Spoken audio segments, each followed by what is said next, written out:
கணவன் மனைவி உறவு அது ஒரு புனிதமான உறவுங்க. புனிதமான உறவு மட்டும் இல்லை, அடுத்த தலைமுறைக்கு சந்ததிகளை கொண்டு வர்றது இந்த உறவில் இருந்து மட்டும்தான். நல்ல சந்ததிகளை உருவாக்கணும்னா கணவன் மனைவி சந்தோஷமாக இருக்கணும். சந்தோஷமாக இருந்தால் தான் நல்லபடியாக நல்ல குழந்தைகளை பெற்று அவங்களையும் மகிழ்ச்சிகரமாக வளர்த்து அடுத்த சந்ததிக்கு கொண்டு போகிறதுக்கு, அடுத்த ஜென்ரேஷன் நல்லபடியாக உருவாகிறதுக்கு முக்கிய காரணமாக இருக்கும். இப்போலாம் கணவன் மனைவி உறவுன்றதில் விரிசல் பெருசாகிக்கிட்டே போகுது.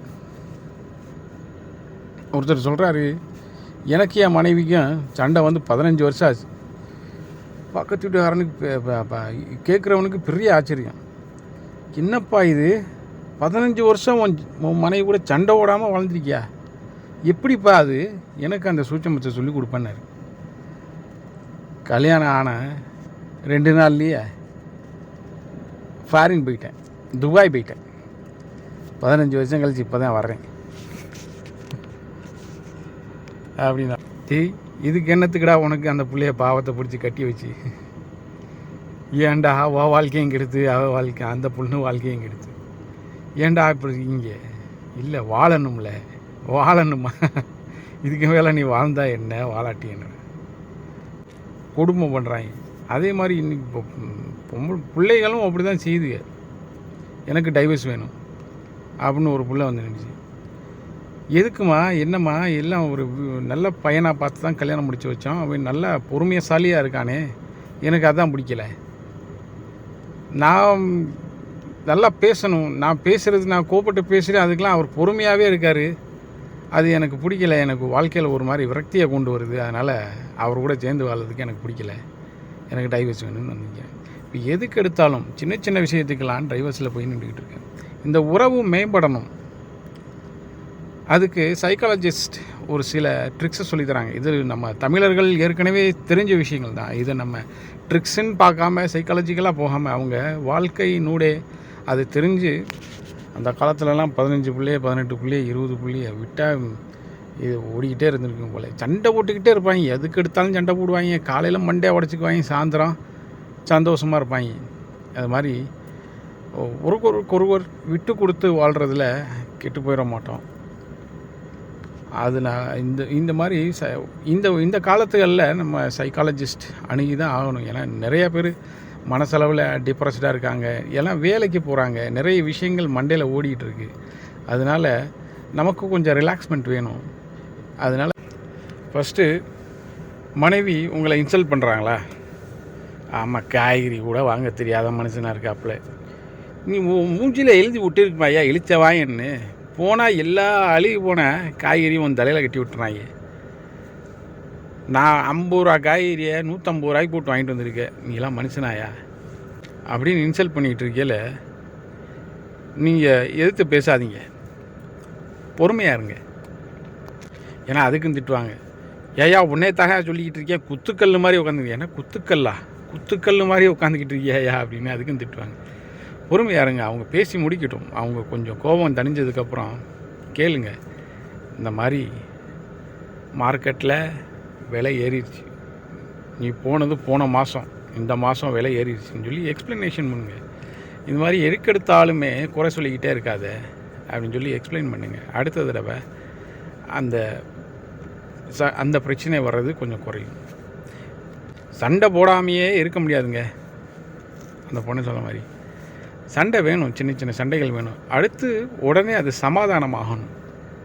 அது எப்படி? ஒருத்தர் சண்டை போடையில் ஒருத்தர் வாயை மூடிட்டு உட்காந்தாவே போதுங்க. இது 2வது ட்ரிக். ஊகின்னு கத்திக்கிட்டே இருக்கணும்.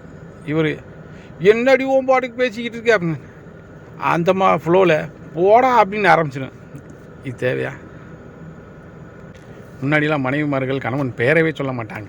இப்போ கொஞ்ச நாளைக்கு முன்னாடி வா போ அந்த மாதிரி பேசிக்கிட்டு இருந்தாங்க. அதுக்கப்புறம் பேர் சொல்லி கூப்பிட ஆரம்பித்தாங்க. இனி அடுத்து வாடா போடா, இனி என்னவாகும்னு தெரியல. முதல்ல ஆண்கள் வாடி போடி, அப்புறம் வாமா போமா, இப்போ பேப். ஆண்கள் இறங்கி வராங்க. பெண்கள், அதாவது தன்னை கணவனை ரொம்ப அந்யோன்யமாக இருக்கிற பெண்கள் மட்டும்தான் அந்த உரிமையாக கூப்பிடுவாங்க. இது உரிமையாக கூப்பிட்ற விஷயம். இதுக்காண்டி நீங்கள் சண்டை போட்டுக்கிறோன்னு அவசியம் இல்லை. ஒரு சில அம்மாலாம் புருஷன் எங்கே வாடி இதை எடுத்து வைடி, என்ன வாடி போடி இன்னிக்கிட்டு அப்படின்னு அந்த மாதிரி சண்டைக்கு. ஏம்மா அதை எடுத்து வைமா அப்படின்னு தானம்மா சொன்னேன். அப்புறம் ஒன்னே வாடின்னு கூப்பிடாம யாரம்மா கூப்பிட முடியும்? வாமா அப்படின்னு, என்ன வாமா போமான்னு பேர் இருக்குல்ல, பேரை சொல்லி கூப்பிடுமா. இதுக்கு எப்படி சொல்லி கூப்பிட்டாலும் குறையா தெரியும். இது கொஞ்ச நாள் பழகிட்டோன்னு வச்சுக்கோங்க, சரி அவங்களோட குணம் குழந்தைத்தனமாக இருக்கும். அவங்களோட குணம் நமக்கு புரிஞ்சு போச்சு அப்படின்ற பட்சத்தில் அவங்களோட குறை கூட நமக்கு நிறையா தெரியும். ஏன்னா இந்த பந்தம் நமக்கு கடைசி வரைக்கும் வரும். சில பேர் சண்டை போட மாட்டாங்க, அதை ஆக்ஷனில் காமிச்சிருவாங்க. இப்போ தோசை இப்போ எதாவது சண்டை போட்டுக்கிட்டு இருந்தோம்னா வாயை திறந்து அவங்க சண்டை போடவே மாட்டாங்க. டம்முன்னு பாத்திரம்லாம் உருளும். தோசை கேட்டோம்னா கறி வந்து விழுகும். சப்பாத்தி போட்டாங்கன்னா வரட்டி மாதிரி வந்து விழுகும். ஏன்? உங்கள் மேலே உள்ள கோபம்தான். கோபமாக இருக்கையில் பேசி பெருசாகிக்கிறாதீங்க. கோபம் ஒரு 10 நிமிஷம் 20 நிமிஷம் அவ்வளோதான்.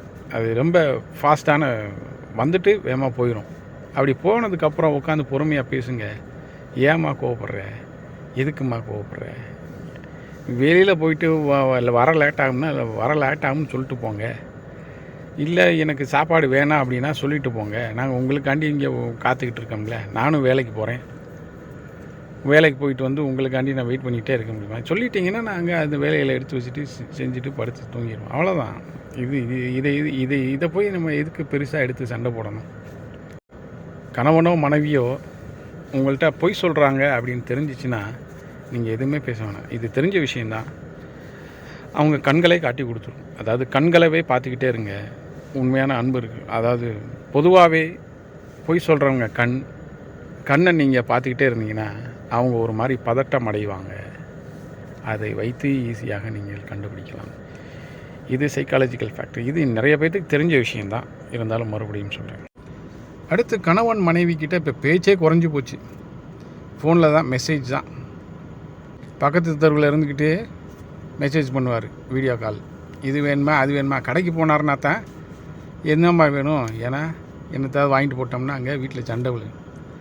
எதுக்கு தேவையில்லாத வேலை, என்னம்மா வேணும் வீடியோ காலில் காமிச்சோம்னா, ஏன் இதை வாங்க அதை வாங்க கரெக்டாக வாங்கிட்டு, அப்படியே வாங்கிட்டு போனாலும் அதிலே 2-3 குறை சொல்லுவாங்க. அது வந்து அவங்களுக்கு சகஜமான விஷயம். இது நம்மளும் சில நேரத்தில் பேக்குத்தனமாக வாங்கிட்டு போயிடுவோம். அதனால் இது 2 பேரும் ஒத்து போயிட்டோம்னா சந்தோஷமாகிடும். நம்மளை மட்டும் அவங்க சொல்கிற மாதிரி ஈஸியாக ஏமாற்றிடுவாங்க. நமக்கு வாங்க தெரியாது. ஏன்னா அதில் அவங்க புழக்கத்தில் இருக்கவங்க. நம்ம எதை சொல்கிறானா சரி அவன் சொல்கிறத நம்பிக்கிட்டு நம்ம வாட்டி வாங்கிட்டு போயிடுவோம். அடுத்தது மனைவியிட்ட கொஞ்சமாவது பேசுங்க, உட்காந்து பேசுங்க. காலையிலேருந்து நடந்த விஷயங்கள், நைட்டில் கொஞ்சம் நேரம் படுக்கையில் மன நிம்மதியாக 2 பேரும் அமைதியாக பேசிட்டு படுத்திங்கன்னா 2 பேர்த்துக்குமே ஒரு மன நிம்மதி கிடைக்கும். அந்த டிப்ரெஷன் குறையும். இன்றைக்கி அவங்க ஆஃபீஸில் ஏதாவது நடந்திருக்கும், ஏதாவது ஆடிட்டிங் நடந்திருக்கும், அவங்க ரொம்ப ப்ரெஷரைஸ்டாக இருப்பாங்க. இப்போ 2 பேருமே வேலைக்கு போகிறனால 2 பேருமே ஆஃபீஸில் நிறைய விஷயங்களை சந்திக்கிறாங்க. நிறைய ப்ரெஷரான சுச்சுவேஷன் ஓடிட்டுருக்கு. மனசு விட்டு பேசுங்க என்ன நடந்துச்சு. அதே மாதிரி பெண்களுக்கு கேட்குறது ரொம்ப பிடிக்கும். நீங்கள் உங்கள் கதையை நீங்கள் எவ்வளோ நேரம் சொன்னாலும் 12 மணி வரைக்கும் சொன்னாலும் கேட்டுக்கிட்டே இருப்பாங்க. அதனால தான் சீரியல்ஸ்லாம் இன்னும் நல்லா ஓடிக்கிட்டுருக்கு. பெண்களுக்கு கேட்குற விஷயம் பிடிக்கும். அதனால் நீங்கள் முடிஞ்ச அளவுக்கு காலையிலேருந்து என்ன நடந்துச்சு, எப்படி நடந்துச்சின்னு 2 பேரும் பரிமாறிக்கொள்ளுங்கள். அது ஒரு சந்தோஷமான மனநிலையை. தூங்குறதுக்கு முன்னாடி சந்தோஷமாக படுத்து தூங்குங்க. ஆனால் ஆண்களுக்கு கேட்குறது பிடிக்காது. என்ன லவான்னு பேசிக்கிட்டு இருக்க, பேசாமல் படுத்து தூக்கம் வருது மனுஷனுக்கு அப்படின்னு சொல்லி படுத்து.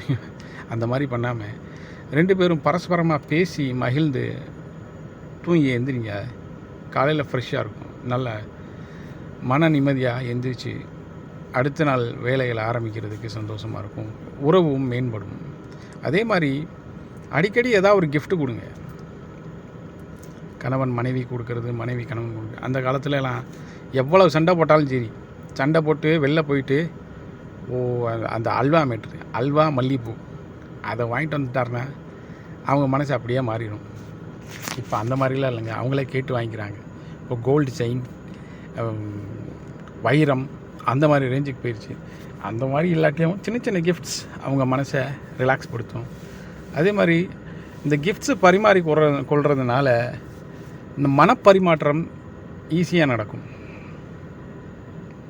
எவ்வளோதான் சண்டை போட்டு வந்தாலும் வீட்டுக்கு வரையில் உம்முன்னு உருன்னு இருப்பாங்க. ஆனால் அப்படியே அப்பா வரையில் அந்த திட்டில் வச்சுட்டு போயிடுவார். அது அம்மா தெரியாத மாதிரி வந்து லவக்குன்னு எடுத்துகிட்டு உள்ளே போயிடுவாங்க. இதெல்லாம் நடக்கிற விஷயங்கள் தான். நம்மளும் சின்ன வயசில் கவனிச்சிருப்போம். அதுவும் இல்லாமல் அம்மா அப்பாவுக்கு சண்டை நடந்துச்சுன்னா இடையில பிள்ளைகளை டிரான்ஸ்லேட்டராக வச்சுருவாங்க. அந்த தப்பை மட்டும் செய்யவே செய்யாதீங்க. கணவன் மனைவிக்குள்ளே நடக்கிற விஷயங்கள், அதாவது சண்டைகளை வெளிப்படையாக குழந்தைகள் முன்னாடி போடாதீங்க. ஏன்னா கணவன் மனைவி உறவு இப்படி தான் இருக்குன்னு சொல்லி அந்த குழந்தை புரிஞ்சுக்கிறோம். அடுத்து அவங்களோட வாழ்க்கையும் அதே மாதிரி தான் கொண்டு போக அந்த குழந்தை நினைக்கும். இது அடுத்த ஜெனரேஷனுக்கும் நீங்கள் இந்த விஷயங்களை கடத்துறீங்கன்னு அர்த்தம். அதனால் குழந்தைகள் முன்னாடி சண்டை போடாதீங்க. சந்தோஷமாக இருங்க, மகிழ்ச்சியாக இருங்க. ஏன்னா உங்கள் சண்டைக்கு இடையில் அதை டிரான்ஸ்லேட்டராக மாற்றிடுறாங்க. டேய் கேள்றா உங்கள் அப்பாட்ட, உங்கள் அப்பன்ட்ட இதை கேள்றா, டேய் உங்கள் அம்மாட்ட இதை சொல்கிறா அப்படின்னு சொல்லி அவனை என்ன இடையில டிரான்ஸ்லேட்டர். டேய் 2 பேர்த்துக்கு இடையில நான் தான் ஊருகா வாடா அப்படின்ற நினைக்கிற அளவுக்கு வச்சுக்கிறாதீங்க. குழந்தைகளுக்கு நீங்கள் சண்டை போடுற விஷயம் தெரிய வேண்டாம். அதே மாதிரி இந்த ட்ரஸ்ட்டுன்றது முக்கியமான விஷயம். நீங்கள் நம்ம பொண்ணு தேடையில் எவ்வளவோ கஷ்டப்பட்டு எவ்வளவோ நம்ம கால்குலேஷன்லாம் போட்டு கல்யாணம் முடிச்சிருப்போம். அப்படி கல்யாணம் முடித்ததுக்கப்புறம் 2 பேர்த்துக்கு இடையில் அந்த ட்ரஸ்ட்டு வேணும். ட்ரஸ்ட்டு இல்லை அப்படின்னா அந்த உறவு கண்ணாடி போல் சுக்குநூறாக ஒடிஞ்சு விடும். அந்த உறவு மட்டும் உடையலைங்க, அடுத்த சந்ததிகள் பாதிக்கப்படுது. அதான் உங்கள் குழந்தைகள் மனசில் அது ஒரு பெரிய ஆழமான காயத்தை ஏற்படுத்தும்.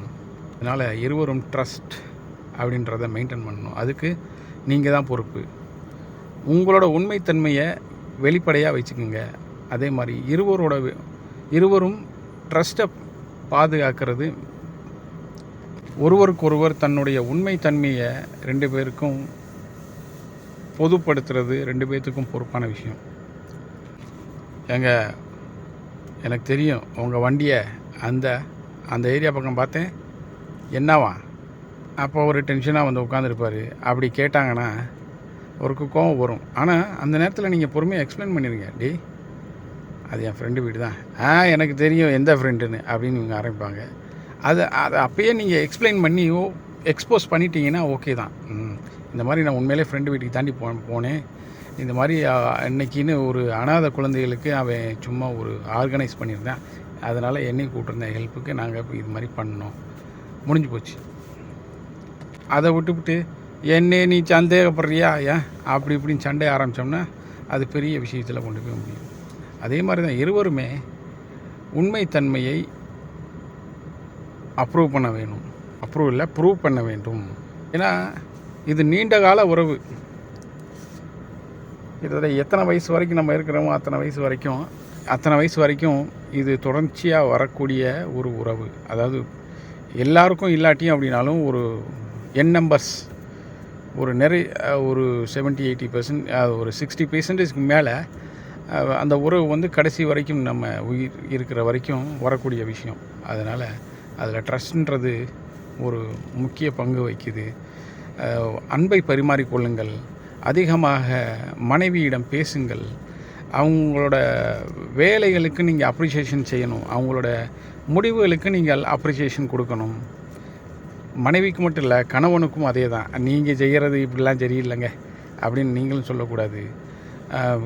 மனைவி எடுக்கிற டிசிஷன் உனக்கெல்லாம் ஒன்றும் தெரியாது அப்படின்ற இல்லாமல் அவங்க சொல்கிற விஷயங்களையும் மதியுங்கள், அப்ரிஷியேஷன் பண்ணுங்கள் அவங்க செய்கிற வேலைகள். அதை தான் அவங்க எதிர்பார்ப்பாங்க. நிறைய பேசுங்கள், அன்பை பரிமாறிக்கொள்ளுங்கள், பரிசுகளை பரிமாறிக்கொள்ளுங்கள், நேரத்தை கொஞ்சம் நேரம் அவங்களுக்காண்டி ஒதுக்குங்க.